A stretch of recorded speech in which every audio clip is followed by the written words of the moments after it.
дар конфронси илмӣ адабӣ ҳар як баромадкунандаи чорабинӣ бо маърузаҳои пурмуҳтавои хеш аз ҳаёт ва фаъолияти қаҳрамони Тоҷикистон шоири сулҳпарвар Мирзо Турсунзода суханронӣ намуданд. ҳамчунин дар рафти чорабинӣ намояндагони мақомоти иҷроии ҳокимияти давлатӣ, омӯзгорон ва муҳассилини муассисаҳои таълимӣ ба сухан баромада иброз аз он доштанд, ки Мирзо Турсунзода шоири ватанпарвар буд, бинобар ин беҳтарин саҳифаҳои эҷодиёташ ба васфи ватан ва мардуми он бахшида шудааст. Мирзо Турсунзода ҳамчун мубориз ва тарғибгари сулҳу амонӣ ва ғояҳои интернатсионалӣ борҳо сафарҳои хориҷӣ намуда дар роҳи мустаҳкам гардонидани сулҳу дӯстии мамлакатҳои ғарбу шарқ хизматҳои беназир кардааст. махз барои хизматҳои шоёнаш соли 2001 Мирзо Турсунзода бо унвони олии ҷумҳурии Тоҷикистон қаҳрамони Тоҷикистон сарфароз шудааст.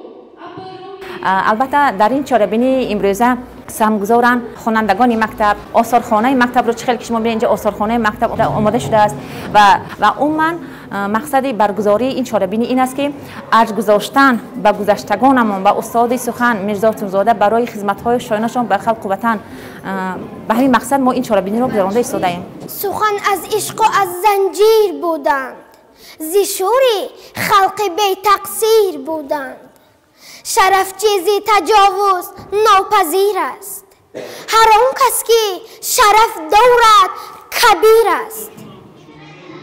مهمانان شاعران و ادیبان از منطقه حصار در نوبت خود سخن نموده ذکر داشتند که ما را ضرور است تا توجه کودکان و نورسان را به کتاب و کتابخانه زیاد نموده برای بلند برداشتن معرفت کودکان و نورسان حصه‌گذار باشیم.